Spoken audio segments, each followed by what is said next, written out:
बचपन से मुझे सपने आते थे कि मैं अपने 29वें जन्मदिन पर मर जाऊंगा। एक बहुत बुरी मौत, और सपना भी ऐसा जहां मैं पानी में डूब रहा हूं, हाथ पैर मार रहा हूं, लेकिन मुझ डूबते को तिनके का सहारा भी नहीं मिल रहा। लाख कोशिशों के बावजूद कोई फायदा नहीं हो रहा था, और इसके ऊपर एक अजीब सी आवाज मुझे परेशान किए जा रही थी।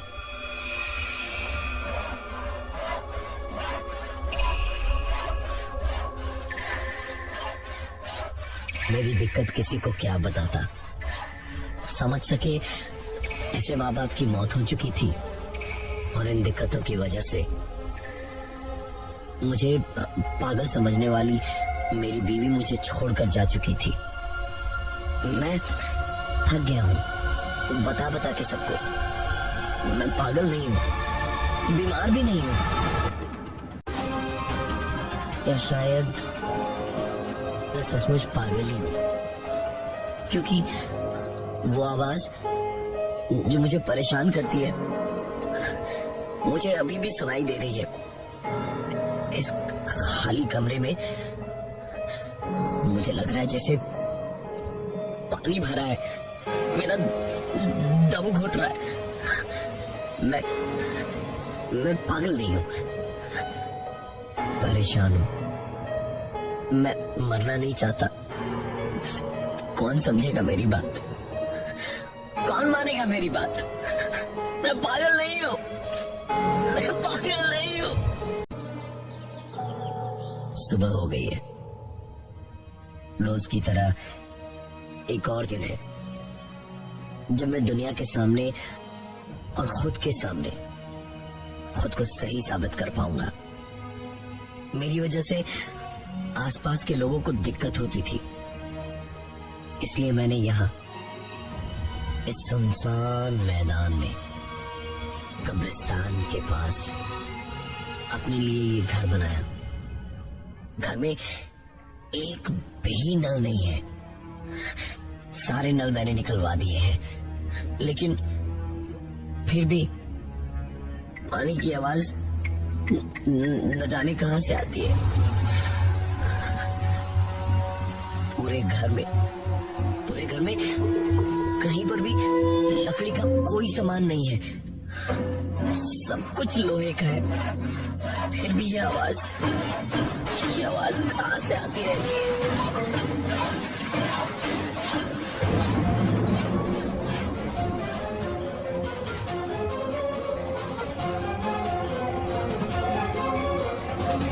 मुझे ना मेरे घर में कोने में बैठा कोई दिखाई दे रहा है, जिसके हाथ किसी चीज पर चल रहे हैं। कुछ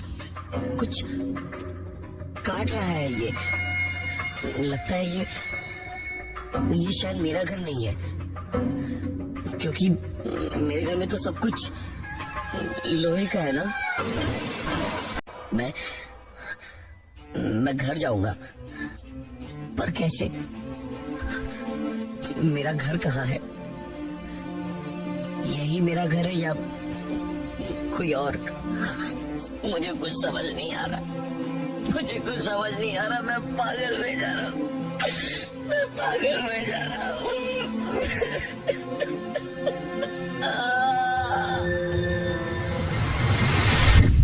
इस आखिरी पन्ने को पढ़कर हंसते हंसते जय ने डायरी बंद करी और उसे टेबल के ऊपर रख दिया और टीवी चलाया। टीवी पर भी हॉरर फिल्म ही आ रही थी। देखते देखते कब आंख लग गई उसे पता ही नहीं चला।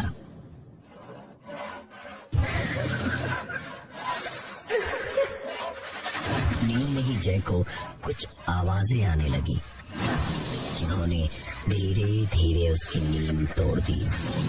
आंखों को मलता हुआ उठा तो देखा उसके घर के अंदर कमरे के दरवाजे के पास एक आदमी बैठा रो रहा है। और दूसरे कमरे की ओर डर डर के कभी देख रहा है तो कभी आंखें बंद करके मुंह छुपा ले रहा है। और फिर अचानक ही जय को देखकर उसने कहा, अच्छा हुआ जय तुम उठ गए। ये देखो यही है वो आदमी जो मुझे डराता है। जय ने नजरें दौड़ाई तो कमरे के बाहर उसे एक आदमी और देखा जो अपनी पीठ जय की तरफ किए हुए था।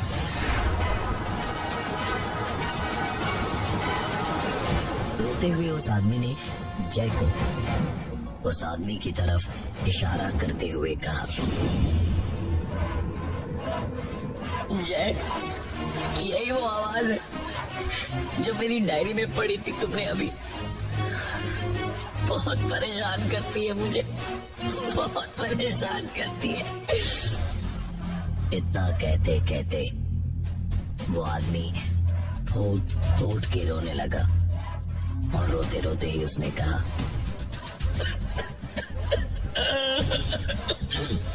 देखो ना मैं कितना भी रोऊं गिड़गिड़ाऊं मानता ही नहीं है। मुझे इससे बचाओ ना जाए, मुझे बचा लो इससे जाए। तुम्हारे आगे हाथ जोड़ता हूँ, तुम्हारे आगे हाथ जोड़ता हूँ जाए। मुझे बचा लो, मुझे बचा लो, मुझे बचा लो। जय को यकीन ही नहीं हो रहा था अपनी आंखों और कानों पर। उस आदमी की आवाज सुनकर उसे ऐसा लग रहा था जैसे डायरी में लिखी हर एक बात उसने पढ़ी नहीं थी, बल्कि इस आदमी ने उसे सुनाई थी। बड़ी बड़ी आंखों से जय कभी उस रोते हुए आदमी का चेहरा देखता जो उसे बहुत जाना पहचाना लग रहा था, और कभी उस आदमी को देखता जो दोनों की तरफ पीठ किए हुए कमरे के बाहर बैठा था और शायद आरी से लकड़ी काटे जा रहा था। जय ऐसे ही बुत बना बैठा था वहां जब उसके घर की डोरबेल बजी, और जैसे उसकी आंखों के सामने सब कुछ पल भर में ही गायब हो गया।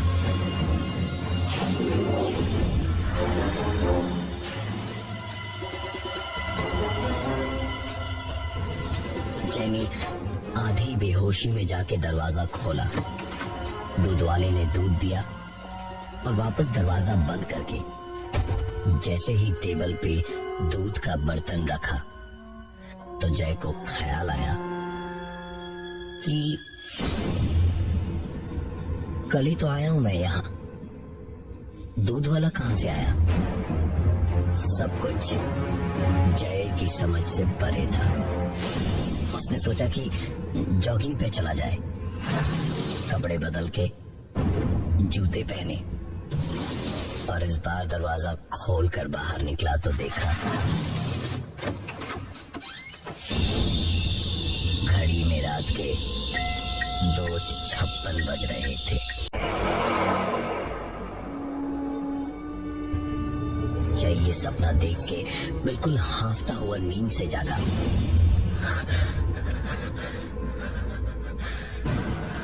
सांस में सांस आई ये सोचकर कि ये सब कुछ एक सपना था, एक ऐसा सपना जिसे जितनी जल्दी भुला दे उतना अच्छा था। माथे का पसीना पहुंचा ही था जय ने कि उसने सामने देखा जॉगिंग शूज बेड के पास खोल के रखे थे। कंबल हटा के देखा ट्रैक सूट और मोजे अभी भी पहने हुए थे जय ने। धीमे धीमे बिस्तर से नीचे उतरा, दरवाजे तक गया तो उसको 2 झटके और लगे। लकड़ी का बुरादा पूरे फर्श पर फैला हुआ था और टेबल पर दूध का बर्तन रखा हुआ था। जय का हाथ सीधे उसके माथे पे गया और वो सोच में डूब गया कि ये सब आखिर था क्या। दिमाग पे बहुत जोर डाला, लेकिन याद उसे कुछ भी नहीं आया। गुस्से में जय ने झाड़ू उठाई और फैला हुआ बुरादा समेटने लगा। बुरादा समेट कर उठाने गया तो याद आया कि उठाएगा कैसे। डस्ट्रे लेने 2 कदम चलकर टेबल के नीचे झुका तो पीछे से एक आवाज आई। पलट कर देखा, झाड़ू दूसरी तरफ पड़ी थी और बुरादा पूरे कमरे में वापस फैला हुआ था। जय जैसे अब जिद पे अड़ गया, अपने हाथों से बुरादे को समेटकर एक जगह करने में लग गया। बुरादा इकट्ठा करके सामने पड़े कागज पे ही उसे उठाने लगा तो पीछे से किसी के कदमों की आहट हुई और वो जो भी था ठीक जय के 2 इंच की दूरी पर आकर रुक गया। जय पलटा तो देखा उसके जूते ठीक उसके पीछे 2 इंच दूर ही पड़े थे। जय का गुस्सा और ज्यादा बढ़ गया। उसने कागज पे बुरादे को उठाया और उन कागजों और जूतों को एक पैकेट में भर के दंदनाता हुआ बाहर निकला और पूरी ताकत लगा के उस पैकेट को फेंक दिया बाहर। पलट के टेबल पे रखा दूध का बर्तन उठाया और सीधे किचन में सिंक के पास गया और बर्तन को उलट दिया। पूरा दूध सिंक में भर गया और धीरे धीरे नीचे पाइप से जाने लगा, लेकिन उसके पाइप से जाने की आवाजें ऐसी हो रही थी जैसे कोई उस दूध को पिए जा रहा था। जय ने पाइप से नीचे देखने के लिए पाइप के ठीक ऊपर से आंख लगाकर नीचे की ओर देखा तो सारी दूसरी आवाजें बंद हो चुकी थी और एक पल के सन्नाटे के बाद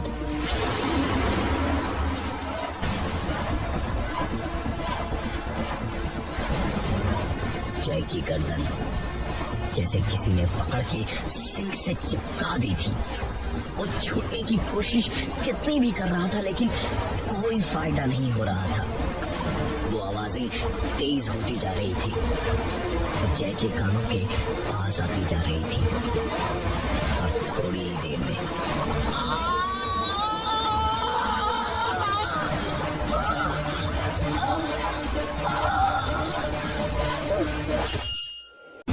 जय का सर सिंक के कोने पे किसी ने ऐसे मारा कि वो कराहते हुए बेहोश होकर गिर पड़ा। ये सब कुछ क्या था अब पता चलने वाला था उसे। होश आने पर जय ने देखा कि उसके सर पे पट्टी बंधी है और वो अपने बिस्तर पर लेटा है। उसने ढंग से आंख खोली तो देखा सामने दीवार पे किसी का पता लिखा हुआ था। ये पता वहां से 30 किलोमीटर दूर किसी एक छोटे से गांव का था। सर पे पट्टी, दर्द और अपने जहन में कई सवाल लिए जय उस पते को ढूंढने निकल पड़ा। तकरीबन 25 किलोमीटर तक तो सवाल थे, लेकिन आखिरी 5 किलोमीटर जैसे जय को रटे हुए थे। किसी से कुछ पूछना नहीं पड़ा, बिल्कुल सही जगह जय बस से उतरा और खुद ही न जाने क्या ढूंढता ढूंढता एक गली तक जा पहुंचा। रास्ते में 1-2 लोग जो उसे दिखे, उन्होंने बड़ी ही अजीब और डरी हुई निगाहों से कुछ पल के लिए जय को देखा और फिर ऐसे मुंह फेर लिया जैसे वो किसी भी झमेले में नहीं पड़ना चाहते थे। कई चेहरे बड़े जाने पहचाने से लगे जय को, लेकिन जय तो इससे पहले यहां कभी आया ही नहीं था। गली धीरे धीरे संकड़ी होती जा रही थी और आखिर में एक कोने में एक टूटा फूटा सा, लेकिन उस इलाके में किसी जमाने में सबसे अच्छा रहा मकान दिखते ही जय के कानों में एक बार फिर से कुछ आवाजें तेज होने लगी। एक एक बढ़ते कदम के साथ वो आवाजें बढ़ती गईं और जैसे ही जय दरवाजे के पास पहुंचा, आवाज बिल्कुल बंद हो गई।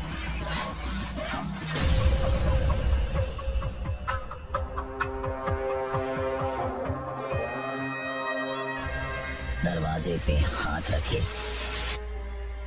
इससे पहले ही किसी के खुसपुसा के कुछ बोलने की आवाज सी आई। जय ने दरवाजा खोले बगैर उस पे कान लगाया तो उसे किसी औरत की आवाज सुनाई दी जो किसी से कह रही थी कि तुम यहाँ पीछे से निकल जाओ, उन्होंने देख लिया तो बहुत बड़ा बवाल हो जाएगा। जय को जैसे अचानक कुछ याद आया। उसने दरवाजा खोला इस उम्मीद में कि जिसकी भी आवाज है वही जय के सारे सवालों का जवाब दे पाएगी, लेकिन दरवाजा खोला तो देखा वहां अंदर कोई नहीं था। जय धीरे धीरे एक एक कदम बढ़ाता हुआ घर के अंदर गया तो बीचों बीच जैसे ही पहुंचा वही आवाजें उसे फिर से आने लगी, जैसे पास ही पानी गिर रहा था और ठीक सर के ऊपर ही कोई लकड़ी काट रहा था। जय ने ऊपर देखा तो कुछ उसके सर पे आकर जोर से लगा और वो जमीन पर गिर पड़ा।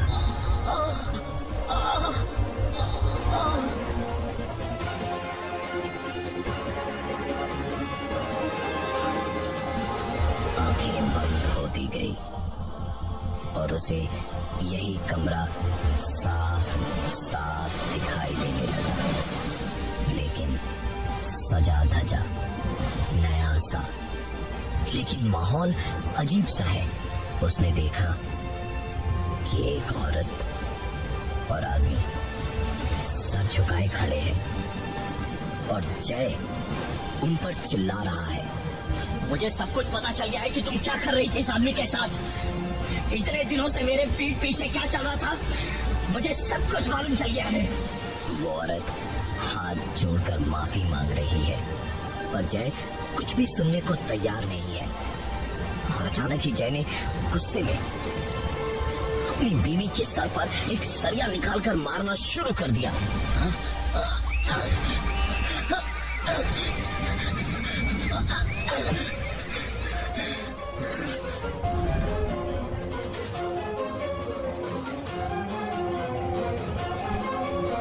घर के अंदर मौजूद वो दूसरा आदमी जब जय को रोकने गया तो जय उसे भी मारने लगा और तब तक मारते रहा जब तक दोनों मर नहीं गए।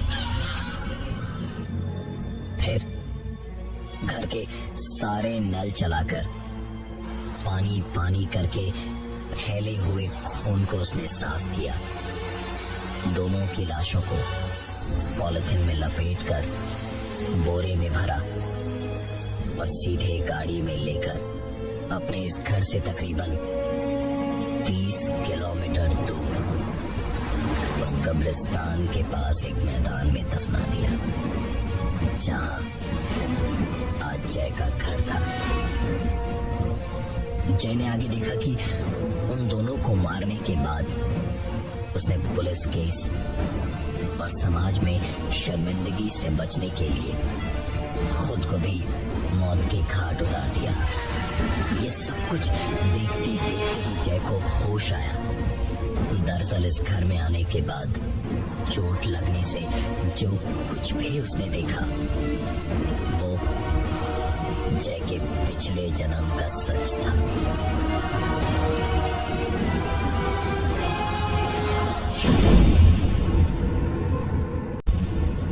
पिछले जन्म में उसकी बीवी का कारपेंटर से अफेयर होने की वजह से उसने दोनों को मार दिया था। जय को जब पूरी तरह से होश आया तो उसने पाया कि वो एक कुर्सी पर खड़ा था। उसके हाथ पैर बंधे हुए थे और अपने सपने में उसने जिस औरत को देखा था वो औरत दरवाजे के पास खड़ी थी और जय की कुर्सी के ठीक नीचे कुर्सी के पायों के पास बैठा वो आदमी ऊपर जय को मुस्कुराता हुआ देख रहा था और कुर्सी के पायों को काट रहा था। जय के पिछले जन्म के पाप उसे इस घर में वापस खींच कर लाए थे और जिस घर में उसने अपनी बीवी और उस कारपेंटर को मारा था उसी घर में जय की मौत भी हुई।